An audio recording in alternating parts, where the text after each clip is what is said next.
Hi guys, എല്ലാവർക്കും പുതിയ വീഡിയോയിലേക്ക് സ്വാഗതം. അപ്പോൾ ഇന്ന് ഞാൻ സംസാരിക്കാൻ പോകുന്നത് കളിയാക്കലിനെ കുറിച്ചാണ്. നമുക്ക് ലൈഫിൽ ഏറ്റവും കൂടുതൽ കേട്ടിട്ടുള്ള ഒരു കാര്യവും എന്താ പറയുക, കേൾക്കാന്ന് പറഞ്ഞു കഴിഞ്ഞാൽ നമ്മളൊരു കാര്യത്തിൽ ഇറങ്ങിയോ, ഞങ്ങൾക്ക് യൂട്യൂബ് തുടങ്ങിയാലോ അല്ലെങ്കിൽ സിനിമയുടെ പിന്നെ നടക്കുകയൊക്കെയാണെന്ന് പറയുമ്പോൾ ഫസ്റ്റ് ഉണ്ടാകുന്ന ഒരു ഇമ്പ്രഷനാണ് കളിയാക്കൽ. തൊട്ടപ്പുറത്തുള്ള ആള് നമ്മളെ വെറുതെ കളിയാക്കുക, കാരണം ഇതൊന്നും നടക്കാൻ പോണില്ല, ഇതൊന്നും ചെയ്യണ്ട, ഇതൊക്കെ നിന്നെ കൊണ്ട് കൂട്ടിയാൽ കൂടില്ല.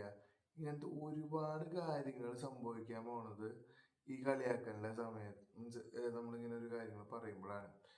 ഇപ്പൊ സക്സസ് ആയ എല്ലാവരും ഇതൊക്കെ കേട്ടിട്ട് തന്നെയാണ് വന്നേക്കണത്. ഇപ്പോൾ ആരെടുത്താലും, ഇപ്പോൾ ലാലേട്ടനായിക്കോട്ടെ, മമ്മൂക്ക ആയിക്കോട്ടെ, ഇത് നമ്മുടെ വിജയ്, അവരൊക്കെ വിജയിനൊക്കെ ഒരു എന്താ പറയുക വലിയൊരു മാധ്യമം തന്നെ എന്താ പറയുക കളിയാക്കിയിട്ടുണ്ട് പുള്ളിക്കാരനെ. അപ്പൊ ഒന്ന് ആലോചിച്ച് നോക്കി, ഇപ്പൊ ആളാണ് ചീഫ് മിനിസ്റ്റർ ഓഫ് തമിഴ്നാട്. അപ്പൊ നമ്മൾ കളിയാക്കലില് വിഷമിച്ച് ഇനി ഞാൻ ചെയ്യണില്ല, ഇനി എന്തിട്ട് ആൾക്കാർ പറയാ എന്ന് വിചാരിച്ച് എന്താ പറയുക വീഡിയോസ് ചെയ്യാണ്ടും അല്ലെങ്കിൽ നിങ്ങളുടെ ലക്ഷ്യത്തിന്റെ പിന്നാലെ പോവാതിരുന്ന നഷ്ടം അവർക്കൊന്നുമില്ല, നമുക്ക് തന്നെയാണ്.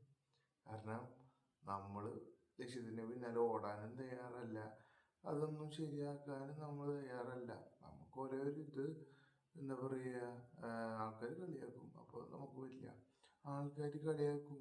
നിങ്ങൾ നിങ്ങളുടെ ലക്ഷ്യത്തിൽ എത്തിക്കഴിഞ്ഞ് കഴിഞ്ഞാൽ ആദ്യത്തെ കുറച്ച് നാൾ തന്നെയാണ് അവർ നിങ്ങളെ അപ്രിഷിയേറ്റ് ചെയ്യുള്ളൂ. പിന്നീട് നിങ്ങളുടെ ലക്ഷ്യത്തിൽ എന്തൊക്കെ തെറ്റുകൾ നിങ്ങൾ ചെയ്യുന്നുണ്ടോ അതൊക്കെ കുറ്റപ്പെടുത്തും. അല്ലാണ്ട് നിങ്ങൾ വിചാരിക്കുന്ന പോലെ ലൈഫ് ഈസി അല്ല. നമ്മളെ കുറ്റപ്പെടുത്താനും കളിയാക്കാനും വേണ്ടി മാത്രമായിട്ട് നമ്മുടെ എന്താ പറയുക ചുറ്റുവട്ടത്തിലും നമ്മുടെ എന്താ പറയുക ലോകത്തൊക്കെ ഉണ്ട്. നിങ്ങൾ വലിയൊരു ലക്ഷ്യമാണ് കാണണമെങ്കിൽ നിങ്ങൾക്ക് അതിൻ്റെ ഒരു ആഫ്റ്റർ എഫക്റ്റ് ഉണ്ടാവും. ഇതിലിപ്പോൾ നമുക്ക് ഒന്നും ചെയ്യാൻ പറ്റില്ല. ഞാൻ എപ്പോഴും പറയുന്ന കാര്യമാണ്, നമ്മളിവിടുത്തെ സിസ്റ്റവും നാട്ടുകാരും ചേഞ്ച് ആവണം. പക്ഷെ എത്രത്തോളം അത് പോസിബിൾ ആണെന്ന് അറിയില്ല. ഞാൻ അതിനു വേണ്ടി ആൾക്കാരായിട്ട് സംസാരിക്കാറുണ്ട്, ഇതേപോലെ പറയാറുണ്ട് അവരോടൊക്കെ. എനിക്ക് ഇപ്പോഴുള്ള ഇൻഫ്ലുവൻസിൽ എനിക്ക് ആകെ തൊട്ടടുത്തുള്ള 5-10 പേരെടുത്ത് ഇത് പറയാൻ പറ്റുള്ളൂ.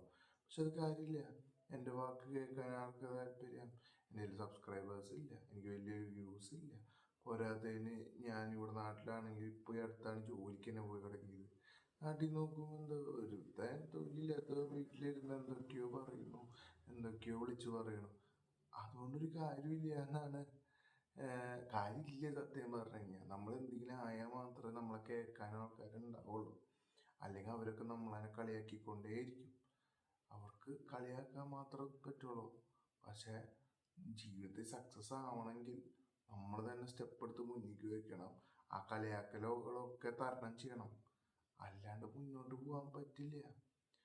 അപ്പോൾ എനിക്കിത്രേ പറയാനുള്ളൂ. നമ്മൾ എന്ത് പരിപാടി ചെയ്താലും എന്ത് തന്നെ ആയാലും കളിയാക്കലുകൾ വരും.